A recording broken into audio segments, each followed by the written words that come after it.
Hey, this is Ryan with Stories That Pop, and today I'm going to tell you a Greek classic written by Homer. So get on board and let's go on an Odyssey.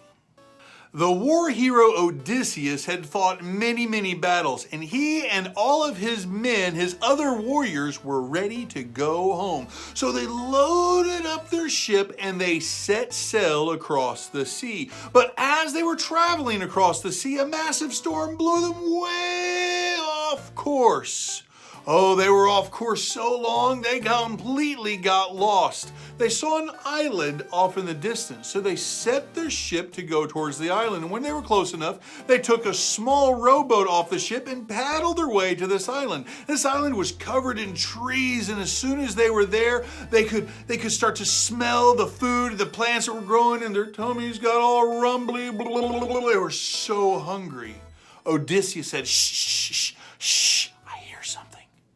And he listened, and off in the distance he heard a meh, meh.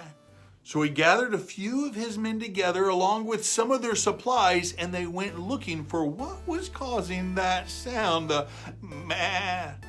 After a while, up on top of a massive hill, they saw it. There was a large pen with enormous goats. Oh, they were going to be able to eat their bellies full with that many gigantic goats. They climbed up to the top of the hill, saw the goats, and at the top of the hill, on the other side of the goats, was a very large cave opening.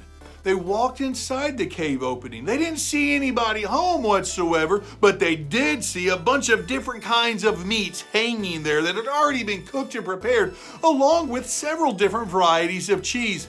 Odysseus and his men, they gorged their faces full of cheese and meats, and it went down their tummies. Oh, they were so happy. They were so happy and so full. They all sat down and lounged inside that cave until they were about to go to sleep. Well, about the time they were about to close their eyes, the shepherd came home. Now, the first clue about who this shepherd was should have been the enormous goats, but they were too hungry to think about that. When they saw the shepherd, the first thing they noticed was that he was massive. He was as big as a barn. He was so huge, and on top of his head was one single eye. It was a Cyclops, one of the Greek monsters of old. What were they going to do? The Cyclops came inside. Oh, Polyphemus, he had smelled humans, and he looked out with his eye and he saw the Greek men there. Ooh, he said, ooh, I haven't eaten human in such a long time. And he slurped his mouth. He reached down and grabbed a couple of the Greek men, threw them up in the air, and swallowed them whole. Oh, now his belly was full of Greek people. Ooh, that's gross. Don't do that, kids. He sat down and he looked around. He thought, ooh, I don't want them to get away. So he got up and he went over to the cave entrance and rolled a big boulder in front of the cave entrance. And he said, no escapee for you, my tasty morsels. And then he sat down and he went to sleep. All night long, Odysseus and his men, they were scared. They were afraid, what's going to happen to us? How are we going to get out of here? In the morning, Polyphemus woke back up, and the first thing he did was grab a couple more Greek men. Breakfast was tasty, he said, and he unrolled the boulder and let all the goats out of the cave back out into the pen on top of the hill. Oh, for lunch, he ate a couple more men. And again for dinner. He was getting full of Greek men, and there were still plenty left for him to eat. Well, Odysseus had a plan. Odysseus came up to Polyphemus, who picked him up into his hand. And Odysseus said, listen, great Cyclops Polyphemus, You seem like a well-rounded individual and very, very intelligent. Listen, if you're going to eat us, at least let us know that when we're in your belly, we're swimming around in some good drink. We have brought with us some very delicious wine. Here, would you please drink some of this wine before you eat the rest of us? Please, it's very, very good. Well, Polyphemus had never had wine before. He picked up a big old barrel of wine and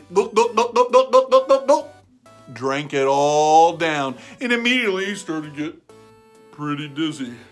He picked up Odysseus and he said, Oh, little Greek man, what's your name? Odysseus, being smart, he said, Oh, me? Oh, I'm nobody. Oh, well, Mr. Nobody, you seem like a fine fellow. I'll eat you last. Well, that's very kind of you. Here, have some more wine. Polyphemus drank another barrel. Burp. He got dizzy and he fell asleep. As soon as he was asleep, Odysseus and his men did something that wasn't very nice, but you know what? It's not nice to eat people either. They sharpened a stick and they poked it right in the middle of Polyphemus's eye. He woke up screaming, holding on to his eye. Ah, what have you done? He started reaching for them, trying to grope for them, but could not find them at all because he couldn't see them. He called out to the other Cyclopses. He said, Help, help, help, I'm blinded. The other Cyclops, they came to the door, but the boulder had been rolled back over the cave entrance so the men wouldn't escape. And they said, Polyphemus, what is going on? Who has blinded you? And Polyphemus called out, Oh, nobody has blinded me. Oh, they got mad. What do you mean nobody has blinded you? What are you going on about calling us over here when we were just going to sleep to tell us that nobody has blinded you? I'm done with you, Polyphemus.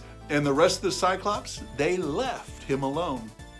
Oh, poor Polyphemus. He kept groping around all night long, was very, very angry. The goats were in the way. The men were running all over the place. And in the morning time, he blocked the entrance with his body. But he rolled the stone away to allow the goats to get out back into the pen. And as he did so, he looked down at the goats and he pat their backs and he said, Oh, my little goats, never trust a human. I'll get them back, he said. Little did he know that while he was petting the backs of these very, very large goats, Odysseus and his men were holding on with their legs and their arms underneath the belly of every single goat. The goats all went outside, and once they were all free, the men and Odysseus let go of the goats and ran back down the hillside all the way to their boat. They got into the boat and began to row away as fast as they could, but Odysseus couldn't resist a final taunt. He called out to Polyphemus, Hey, Polyphemus, just so you know, it wasn't nobody that blinded you, but it was I, the hero Odysseus.